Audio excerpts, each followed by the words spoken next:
ये दुख सुख के प्रलोभन और भय में आकर के नाम न छोड़ दीजिए। ऐसा भी हो सकता है कि नाम जपना शुरू करें, आपकी नौकरी लग जाए, आपका काम बन जाए, आपकी अनुकूलता बढ़ जाए। ये नाम का फल नहीं है, ध्यान रखना। ये नाम का फल नहीं है। हम स्पष्ट आपको कह रहे हैं कि जब से आपने नाम जपना शुरू किया आपका सब मंगल होने लगा, ये नहीं है। ये आपके पुण्यों का है, पूर्व पुण्यों का है। ये नाम आपको सामर्थ्य देखा, दुख और सुख दोनों सहकर परमानंद की प्राप्ति। ये विषयानंद नाम के फल से नहीं। जहां ऐसे मित्र जन मिले जो गलत आचरण करने वाले होते हैं, वो पूछते हैं तुमने शराब छोड़ दिया, मांस छोड़ दिया, तुम नाम जप करने लगे, कुछ लाभ हुआ? अरे कुछ नहीं होने वाला, तुम देख लो करके। उसके दिमाग में माया तो आक्रमण किए ही है।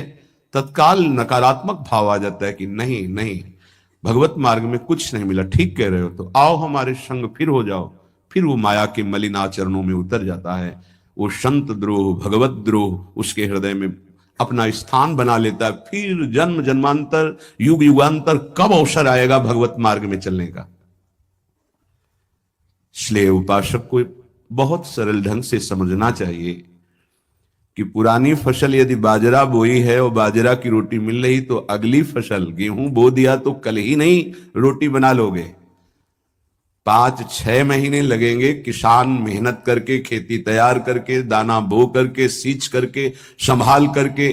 फिर भी वो अतिवृष्टि, अनावृष्टि, ओले वृष्टि आदि से बच जाए, सुरक्षित हो जाए, तो सुरक्षित अनाज घर आ जाए, फिर वो पीस कर रोटी बना सकता है।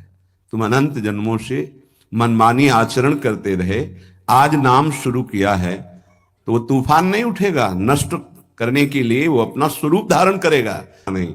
पर ये जिनका मलिन हृदय है ना, वो सोचते हैं 4 दिन नाम जप करेंगे सारे दुख मिट जाएंगे। हाँ, पक्का मिट जाएंगे, जड़ से मिट जाएंगे। पर धैर्यपूर्वक जीवन को आगे बढ़ाओ।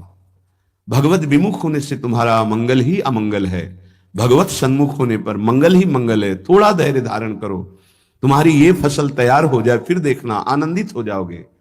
पर ये कुसंग मन का और तन का, ये दोनों परमार्थ में टिकने नहीं देते। आप नाम जपना शुरू किए, सब कुछ बिगड़ना शुरू हो गया। ये नाम का फल नहीं है, ये आपके पाप नष्ट हो रहे हैं। विवेक पूर्वक चलिए। अगर विवेक नहीं धारण करेंगे तो फिर सब मार्ग छूट जाएगा। विवेक इसी से उत्पन्न होता है, सत्संग से।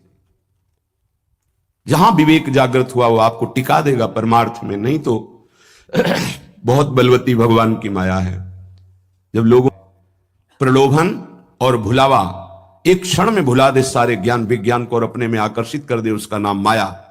ऐसे प्रलोभन फेंक दे कि जानबूझकर तुम भगवान को भूल जाओ और उन प्रलोभनों में लग जाओ, उसका नाम माया। सावधान हो जाइए। इसके प्रलोभनों में, इसके भोगों में आज तक कभी कोई सुखी और तृप्त नहीं हुआ।